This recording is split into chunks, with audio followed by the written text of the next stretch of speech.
최근에 뉴스 하나를 봤습니다. 오랫동안 우리 사회의 아픔이고 그 억울함에 대한 어떤 상징이라고 이야기를 할 수 있는 세월호 문제를 우리는 알고 있습니다. 그 세월호 참사의 아픔을 함께 나눴던 진도 행복한 분향소가 역사 속으로 사라진다고 합니다. 세월호 전체 인양 과정을 또한 지켜보았던 동고차도 초소도 철수한다고 합니다.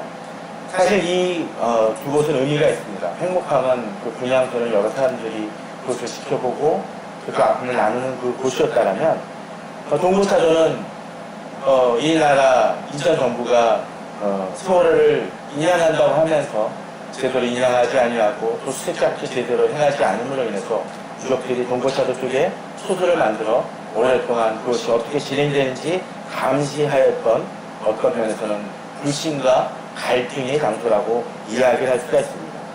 그런데 그것이 드디어 이제 철수가 되어진다고 이야기를 합니다. 사실 행복분향소가 설치된 공간은 전라남도에서 진도항 2단계 개발사업 구간으로 되어 있던 곳이어서 사실은 이 전라남도 쪽에서도 어려움이 있었다고 합니다. 그러나 그럼에도 불구하고 그런 아픔과 어려움이 있었기 때문에 그것을 기다리며 인내했던 것입니다. 근데 그것이 이제 드디어 철수를 하게 됩니다. 물론 모든 일이 마무리되어지거나 실종자 가족을 모두 찾은 것은 아니긴 하지만 그러나 이제는 다음 단계로 나아가고 또 이제 놓아야 될 부분은 놓아야 된다는 그 가족들의 결단으로 인해서 그것이 철수되어진다고 생각이 되어집니다. 그것을 철수한다고 해서 기억하지 않는 것은 물론 아니겠죠. 근데 지난번 8월 15일에는 또 다른 일이 있었습니다. 광화문에서였습니다. 유속신의 정치적 발언이 될 수도 있긴 하겠지만 옳은 건 옳고 그런 건 그르기에 이야기를 합니다. 인용을 합니다. 그날 8월 15일에 태극기를 또 들고 있는 분들이 있었습니다. 그들이 구호는 탄핵 반대였습니다. 이미 사법부에서 어떤 일까지 벌어졌는지 익히 드러나고 형량은 계속적으로 늘어나는 그 상황 속에서 어떻게 보면 그 잘못은 이미 명백히 드러났음에도 불구하고 아직도 탄핵 반대를 외치는 그런 분들이 있습니다. 그분들은 어떤 순수하게 그 일을 접근하려는지는 잘 알지 못하지만 분명 이제는 그분들도 정리하고 무엇이 옳은지 그른지를 봐야 될 때라는 생각을 해봅니다. 어쩌면 전혀 다른 것이라 얘기할 수 있는 이 두 가지 일을 이야기한 것 중에 하나는 우리 분명히 새로움의 바람을 경험하기 위해서는 가장 아프고 힘든 일이라 할지라도 놓아야 될 것이 있다라는 것입니다. 만약 그것을 놓지 못할 때 계속적으로 과거에 머물고 그 과거 속에서 그냥 살아가는 이들을 우리는 자주 보게 됩니다. 오늘 본문은 이제 엘리야가 승천한 이후에 엘리사에 대한 여러 사람들의 반응들이 나타나고 있습니다. 오늘 본문은 특별히 세 가지 사건으로 나눕니다. 엘리야의 제자였던 이들이 이제 엘리사의 리더십으로 귀속되어지는 그 과정이 하나가 등장을 한다면 두 번째는 엘리사의 능력을 통해서 어느 한 성읍의 문제가 해결되어지는 모습이 등장을 합니다.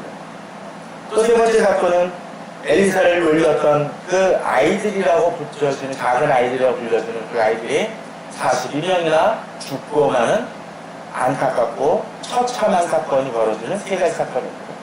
이 세 가지 사건은 서로 다른 사건처럼 비춰질지 모르지만 그럼에도 불구하고 이제 엘리야를 떠나보내고 엘리사가 이제 새로운 선지자로서 세워지고 그 리더십을 인정받는 과정 속에서 벌어진 사건으로서 우리는 주목해 봐야 될 분명한 의미 있는 사건이라고 생각이 되어집니다. 먼저 우리는 두 번째 사건부터 접근을 해봤으면 합니다. 두 번째 사건은 어떤 것입니까? 앞서 이야기를 들었던 것처럼 물에 관한 사건입니다. 그 성읍 사람들이 엘리사에게 말하되 우리 주인께서 보시는 바와 같이 성읍에 있으는 좋으나 물이 나쁨으로 솟아있지 못하고 썩어진다라고 이야기했습니다. 그때 엘리사가 세 그릇에 소금을 담아서 그것을 이제 그것에 던져 넣으니 그 물이 고쳐졌다라고 이야기를 합니다. 그것은 어떤 것입니까? 그것은 어떤 일입니까? 어떻게 보면은 정말 기이하고 상식적으로는 쉽게 납득이 되지 않는 일일지 모릅니다. 그러나 이 사건은 분명히 엘리사의 능력이, 하나님을 통한 엘리사의 능력이 어떤 것인지를 극명하게 보여주는 사건입니다. 어떤 때 우리가 하나님 앞에서 새로운 물결이 일어날 때, 또 하나님이 또 새로운 은혜를 베푸실 때 이런 기이한 일은 일어날 수 있습니다. 오늘 본문을 보게 되면 19절에서 그렇게 얘기합니다. 앞서 읽었던 것처럼 그 성사들 엘리사에게 말하되 우리 주님께서 보시는 바와 같이 이 성읍의 위치는 좋으나라고 되어 있습니다. 이 성읍의 위치는 좋습니다. 그 얘기는 어떤 것입니까? 발전할 수 있고 여러 가지로 환경이나 그런 부분들이 아주 좋다는 얘기입니다. 뒤에 토산이 잊지 못하고 떨어진다는 표현이 등장하는 것으로 봐서는 이거 새빛도 잘 비치고 여러 가지 농작물도 잘 자랄 수 있고 가축도 잘 양육할 수 있는 아마 그런 곳이었던 것 같습니다. 그런데 어떤 일이 있습니까? 한 가지 문제가 있습니다. 무엇이죠? 물이 나쁘다라고 되어 있습니다. 그래서 토산이 잊지 못하고 떨어진다라고 되어 있습니다. 21절에 엘리사의 얘기를 보게 되면 아마도 그것에 심지어 사람이 죽거나 동물들이 죽고 어쩌면 나무가 메마르는 모습들도 벌어졌던 것 같습니다. 또 물을 붓더라도 열매 맺지 못하는 일이 있었던 것 같습니다. 마치 그런 것이죠. 농경수를 최근에 이렇게 막 하지만 농경수로 이 저수지를 채우기 위해서 물을 틀었는데 사장에서 들어오다 보니까 뭐가 들어오니까 녹조가 들어와서 이걸 제대로 쓸 수 있을까라는 생각이 듭니다. 또 그 물이 이제 아주 상수도 그 처리장으로 가면 어떻겠습니까? 처리하더라도 찝찝할 수 있습니다. 제대로 걸러졌는지 문제가 생길 수 있습니다. 이들의 문제는 그런 것 같습니다. 답답하죠. 어쩌면 이 시대의 모습이 그런 것 같습니다. 요새 대통령의 지지율이 막 떨어진다고 합니다. 왜 그럴까요? 뭐 여러 가지 문제가 있을 수 있겠지만 아마도 사람들이 제일 실감나는 부분들은 아마 경제적인 문제가 아닐까라는 생각이 들어집니다. 어쩌면 사람들은 이야기할지 모릅니다. 촛불혁명이 일어나고 또 대통령이 바뀌고선 여러 가지 개혁적인 부분들이 일어나니까 많은 지지율이 높았습니다. 그런데 그것이 어느 정도 지나고 난 다음에 이제 경제적인 문제가 부딪히니까 전술적인 문제가 부딪히니까 고민하게 되고 왜 이것밖에 안 돼? 라고 이야기하는 모습들이 있다라는 것입니다. 그것이 대통령이 잘하고 안 하고 문제가 아니라 사람들의 심리라는 것입니다. 이제는 뭔가 풀려야 될 것 같습니다. 안 될 때가 있습니다. 접해서 조금씩 해결되는 것 같은데 여러 가지 문제들이 해결되는 것 같은데 북한의 문제도 더 해결되도록 뭔가 되는 것 같은데 왜 이 문제는 안 되는 거라고 고민될 때가 있습니다. 우리들의 삶에서도 그럴 수가 있습니다. 여러 가지 많은 것들이 좋은데 단 한 가지 저희는 돈이 없어요. 또 어떤 분들은 저희들은 다 좋은데 누구누구가 아파요. 우리 집은 복받고 여러 가지 신하고 다 좋은 것 같은데 자녀가 그렇게 방황을 하고 속을 썩여요. 그러면서 뭔가 한 가지 그 집안을 억누르고 힘들게 하는 요소들이 있을 수 있습니다. 사람이 노력하지만 안 되는 부분들이 있습니다. 그런데 그럴 때 우리가 가장 후회해야 될 것이 바로 하나님의 도우심입니다. 그 성읍 사람들은 자기 힘으로 안 되니까 이제 구합니다. 그러자 엘리사가 물 근원에 나가 소금을 그 가운데 던지며 이야기를 하죠. 여호와의 말씀이 내가 이 물을 고쳤으니 이로부터 다시는 죽음이나 열매 맺지 못함이 없을지니라고 이야기합니다. 맞습니다. 우리 힘으로 안 되는 문제들이 있습니다. 우리가 노력해도 첨단 IT 시설 그 기기와 그 기술을 동원한다 할지라도 우리가 아무리 돈을 쓰고 노력을 한다 할지라도, 여러 가지 정천을 한다 할지라도 안 풀릴 때가 있습니다. 그때 기도해야 됩니다. 우리가 아무리 노력한다 할지라도 폭염을 잠재울 수 있습니까? 가뭄을 멈출 수 있습니까? 안 됩니다. 문제는 기도해야 한다는 것입니다. 주님께 도움을 요청하면 나아가야 됩니다. 여러 가지 질병의 문제도 그럴 수 있습니다. 주님이 도우실 때 진정한 치유는 일어납니다. 이 시대 한국교회 문제도 그렇습니다. 한국교회 어느 시대가 지금의 한국교회 그 환경만큼 좋을 때가 있습니까? 없었습니다. 아무리 작은 교회도 프로젝트 같은 거 놀 때 있고, 컴퓨터를 쓰고 있고, 찬양단이 필요합니다. 그러나 한국교회는 가장 욕을 먹고 있습니다. 저희들이 회개하고 노력해야 될 부분도 있지만 하나님께서 강하게 임팩트로 주시지 않는 한 그 하나님은 없을 것이라는 생각을 하거든요. 그래서 우리는 하나님 앞에 더욱더 나아가야 됩니다.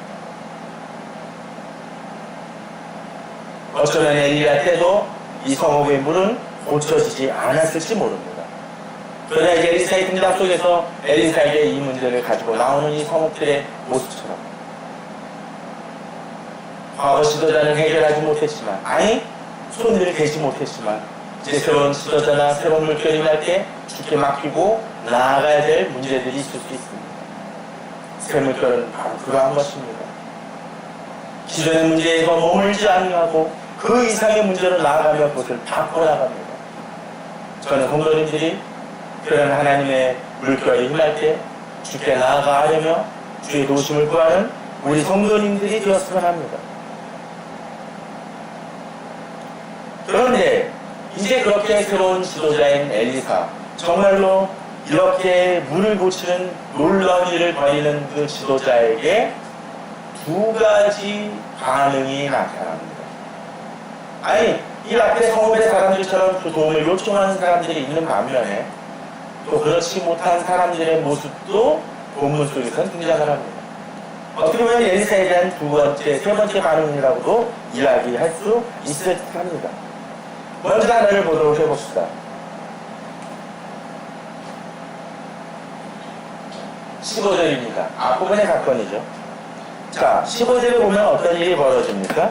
맞은편 여리고에 있는 선지자의 제자들이 그를 보며 말하기를 엘리야의 성령이 하시는 역사가 엘리사 위에 머물렀다 하고, 자, 어떻습니까? 엘리사에게 분명히 이제 엘리야의 성령이, 엘리야의 능력이 임했다라는 것을 이들도 인정을 합니다. 또 어떤 일을 해나가요? 그들이 그에게로 나아가 땅에 엎드려 경배했다라고 되어 있습니다. 사실 그런 게 중요한 것 같습니다. 새로운 지도자가 나섰을 때 그 새로운 지도자를 폄하하고 인정하지 않는 경우들이 우리 주위에 많이 있습니다. 우리가 보기에는 좀 부족하다 할지라도 그러나 하나님께서 세우셨다라면 인정하고 따라야 될 부분이 있습니다. 또 새로운 변화가 임할 때도 그것을 수용해야 될 때라죠. 자신이 접했던 거와는 좀 다르다 할지라도 수용해야 됩니다. 이들 제자들은 그 면에 있어서 어떻습니까? 그러했던 사람들 같습니다. 그런데 이들이 요청하는 것이 하나 있습니다. 16절이죠. 그에게 이르되 당신의 종들에게 용감한 사람 50명이 있습니다. 청하건대 그들이 가서 당신의 주인을 찾게 하소서. 염려하건대 여호와의 성령이 그를 들고 가다가 어느 산이나 어느 골짜기에 던지셨을까 하나이다 라고 이야기를 합니다. 엘리사가 이르되 뭐라고 얘기합니까? 보내지 말라. 왜 그렇습니까? 엘리사가 뭐 했나요? 엘리야가 승천하는 것을 봤기 때문에 그렇습니다. 우리가 지난주에 보았던 본문을 보게 되면 이 제자들도 하나님이 엘리야를 하늘로 데려갈 것을 알았습니까? 몰랐습니까? 알았습니다. 알고 있었습니다. 그런데 이들이 어떻습니까? 이미 알고 있었고 그 결과가 나타났는데 찾고자 합니다. 과거에 대한 집착임을 볼 수가 있습니다. 그런데 이들은 또한 어떻습니까? 자, 본문을 보게 되면 지금 이들이 엘리야를 찾으려고 하는 시점은 언제입니까? 엘리야가 승천한 다음입니다.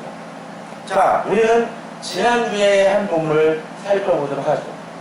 자, 여호와께서 회오리 바람으로 엘리야를 하늘로 올리고자 하실 때 1절에서 엘리야 엘리사와 더불어 길갈에서 나아가더니 라고 되어 있습니다. 그런데 3절에 어떻습니까? 베델에 있는 선지자들 엘리사에게 나와 이르되 여호와께서 오늘 당신 인생을 당신의 머리로 데려갈 줄을 아시나이까? 라고 되어 있습니다. 또 5절에서도 여리고의 선지자들이 또 그 질문을 행합니다. 그러면서 이들은 어떻습니까? 그렇게 이야기를 하며 동일한 이들도 엘리사처럼 엘리야가 하나님의 손길에 의해서 올라갈 것을 다 알고 있었지만 실제로 보게 되면 선지자의 제자 50명 여러 개 있던 사람들이 어떤 일을 행합니까? 요단강을 건널 때 이들은 건너지 않습니다. 멀리 서서 봤다고 되어 있습니다. 또한 특별히 베델에 있는 선지자들 여러 개의 선지자들이 간 모습은 어떻습니까? 이들은 쫓아가지는 않습니다. 그죠? 그냥 머물러 있는 모습을 보여줍니다. 그런데 이들이 이제 어떤 일을 행합니까? 엘리야가 승천한 다음에야 이제 찾으러 가는 모습.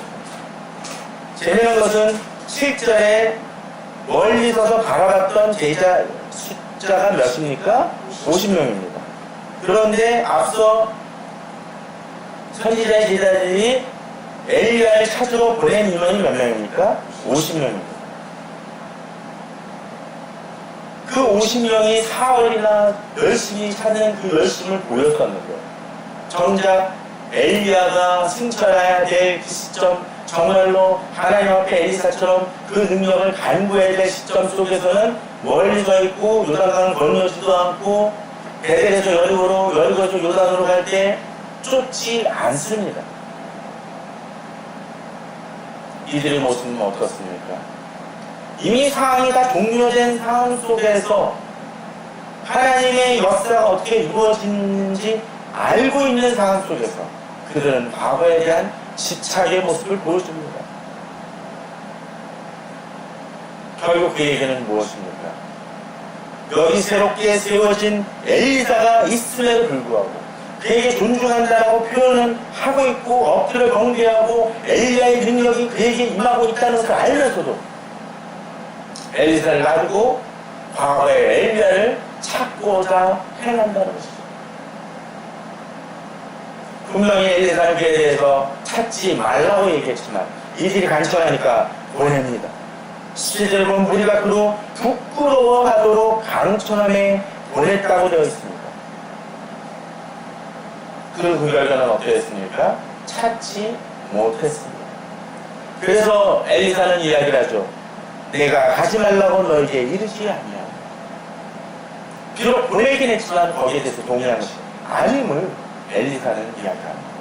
우리가 그렇게 찾고 그들의 수고가 헛되다라는 것을 깨닫게 하기 위해서 그저 허용했을 뿐입니다.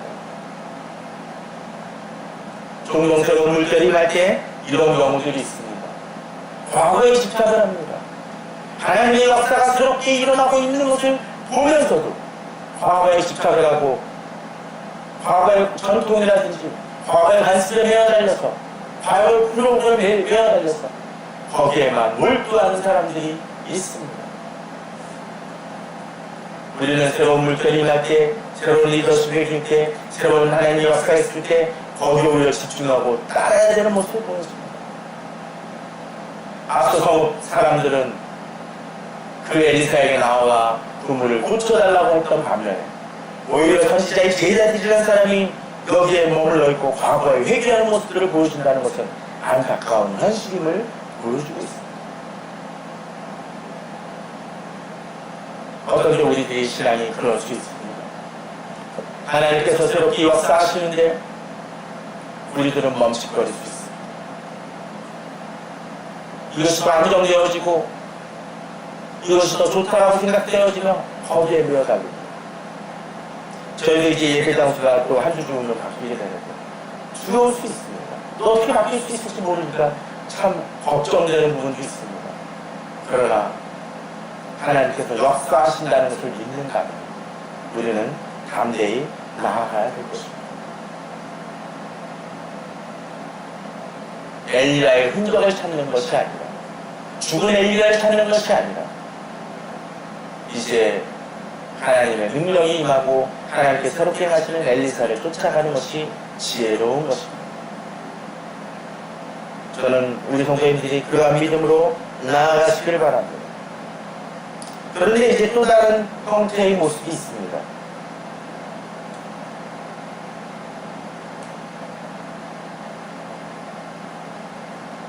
오늘 보게 되면 이제 마지막 절의 내용들이 등장을 합니다.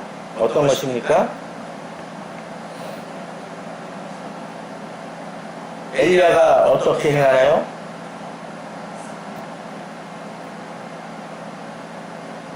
엘리사가 베델로 올라갑니다. 그죠? 거기서 베델로 올라가더니 그가 길에서 올라갈 때 작은 아이들이 성문에서 나와서 그를 조롱하여 이르되라고 되어 있습니다. 대머리여 대머리여 올라가라 하는지라. 요새처럼 대머리 많이 했다가는 참 또 사람에 대한 혐오나 뭐 그런 모습이라고 해서 비난받을 수도 있을 표현인지 모릅니다. 어찌됐건 간에 이들은 이렇게 행합니다. 그러자 엘리사가 뒤로 돌이켜 그들 보고 여호와의 이름을 저주하니까 앙곰들이 나와서 아이들 중에 42명을 찢었다는 처참한 사건이 벌어집니다. 어쩌면 이 사건을 보고 엘리사의 성격 정말 문제 있다라고 생각할 수 있을 것도 같습니다. 아이들이 한 것을 왜 그렇게 뭐 그냥 넘어갈 수 있는 부분 아니냐라고 생각할지도 모릅니다. 그렇게 볼 수도 있을지 모릅니다. 그러나 이 사건이 엘리야에서 엘리사에게로 그 리더십이 넘어가고 새로운 하나님의 능력이 임하는 시점이라는 것을 생각하면 그래서 그렇게 간단한 사건이 아니라는 것입니다. 오늘 보게 되면 작은 아이들이라고 되어 있습니다. 근데 여기서 작은 아이들이라는 것은 실제로 작은 아이들이 아니라 어떤 때 청년들, 젊은이들이라는 포괄적 의미를 갖고 있습니다. 그것이 정확히 본문 속에서 정말로 조그만 꼬마들인지 아니면 청년들인지 명확하게 드러나진 않습니다. 그런 점에서. 그러나 본문의 성격을 보게 되면 어쩌면 어느 정도 성숙되어진 사람일 거라는 생각을 해봅니다. 그런데 이들이 엘리사를 쫓으며 조롱하고 대머리에 올라가라고 얘기합니다. 뭡니까? 아이들이 거부하는 모습을 보여줍니다. 그러나 조롱을 한다라는 것이죠. 이것은 이들이 젊은이건 아이들이건 간에 하나의 그 성읍의 성격을 보여줍니다. 그것은 그 도시가, 그 성읍이 하나님의 사람에 대한 존중이나 정의가 하나도 없음을 보여주는 것입니다. 그리고 엘리사를 조롱하고 놀리고 있지만 이것은 엘리사를 놀리는 것이 아니라 하나님에 대한 정의감이 없음을 보여준다는 것입니다. 더더군다나 아이들이라는 것을 본다라면 이 아이들에게만 해당되는 것이 아니라 바로 그 성읍 전체의 영적 분위기가 어떠했는지를 보여준다는 것이죠. 우리는 그런 구절을 이야기를 합니다. 동성애 문제로 제일 많이 거론되는 사건 두 개가 있다면 아마 그것일 것입니다. 사사기에서 우리 레위 사람 레위 제사장의 레위인이 어떻습니까? 첩을 데리고 있었는데 도망가가지고 그 첩을 데리고 오다가 어느 성읍에 머물렀는데 어떤 일이 벌어집니까? 그 동네 사람들이 몰려들어서 이 레위인과 상관하겠다라고 이야기하는 장면이 등장을 하죠. 거기서도 남녀노소 이 노인과 아이들 물어나고 몰려들었다고 되어 있습니다. 그만큼 이스라엘 백성들임에도 불구하고 영적으로 타락하고 얼마나 그들이 성적으로도 문란했는지를 보여주는 대표적인 사건입니다. 또 우리들이 잘 아는 롯에 대해서도 소돔과 고모라에 머물렀을 때도 그 비슷한 사건이 벌어졌어요. 그만큼 거기가 성적으로나 또 폭력적으로나 악한 시스템을 보여주는 것이 사건이 그 사건입니다. 거기에서처럼 지금 작은 아이들조차도 영적으로 하나님을 경외함이 없고 하나님을 심지어는 경멸한다고까지 말할 수 있는 모습이 본문의 대표적인 사건이라는 것이죠. 이 시대 그럴 수 있습니다. 앞서 선지자의 제자들은 오히려 새로운 리더십을 제대로 인정하지 못하고 따르지 못하는 그런 모습이었더라고요. 이들의 모습은 어떻습니까? 근원적으로 하나님을 경외하지 못하고 배척하는 모습으로 나타났다는 것이죠. 엘리사가 이들에 대해서 여호와의 이름으로 저주하고 했던 이유 중에 하나는 바로 이들이 자기 자신을 모독하는 것만이 아니라 하나님의 선지자로서 하나님을 대표하는 이 선지자를 모독함으로써 하나님에 대한 경멸과 불경을 보여주기에 바로 하나님의 심판이 그곳에 임하게 하였다라는 사건입니다. 이것은 그저 작은 아이들이 집단으로 죽는 사건이 아닙니다. 그 시대의 영적으로 얼마나 악한지를 보여주는 사건이라는 것이죠. 또한 본문을 보게 되면 이곳이 어떤 곳입니까? 엘리사가 거기서 베델로 올라가더니 베델에 가까운 곳입니다. 베델은 어떤 곳입니까? 야곱이 하나님의 천사들이 그 사대를 타고 천국으로 올라내리려 하는 것을 보았던 곳입니다. 영적으로 놀라운 경험들이 많이 일어났던 곳입니다. 그런데 그곳에서 하나님을 경외하며 왔다는 것은 이스라엘이 얼마나 영적으로 타락한 곳인지를 보여주는 사건이라는 것이죠. 이제 엘리사가 이후에 우리들이 나눌 것을 여러 주어서 나눌 말씀들 통해서도 그 시대의 약함의 모습들을 많이 보여줍니다. 그것은 시대에 대한 경고입니다.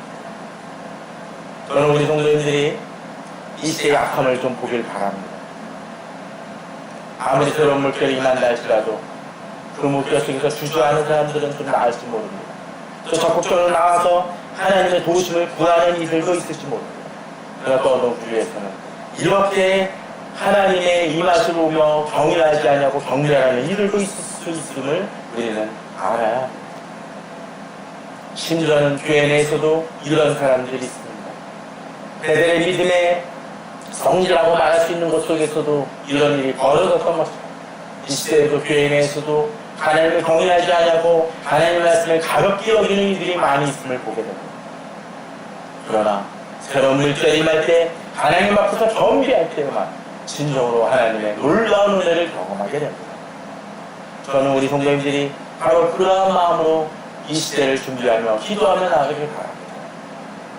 또 그렇게 기도할 때 하나님은 새로운 물결을 일으키시며 우리를 변화시키시고 또 우리가 간구하는 제목들을 응답하실 것입니다.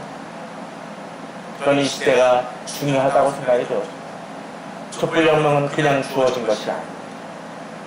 또 여러가지 부패와 거패를 발견하며 고칠 수 있는 기회를 열게 하신 것도 하나님의 은혜라 생각이 되었습니다. 남북의 문제가 또 예전과 다르게 조금씩 해소되어지는 그 과정도 하나님의 은혜라 생각이 되었습니다. 북한이나 미국이나 사실 쉽지 않은 지도자들입니다.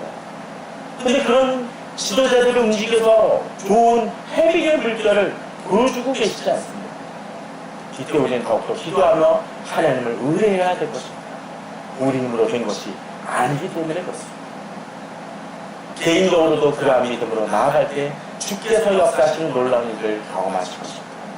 그러한 믿음으로 한 걸음 한 걸음 나아가며 주께서 행하시는 놀라운 일들을 경험하시는 또 그것을 위해서 겸비하며 나아가시며 순종하는 우리 성도님들 되시기를 주님의 이름으로 축원합니다. 다 같이 기도하시겠습니다.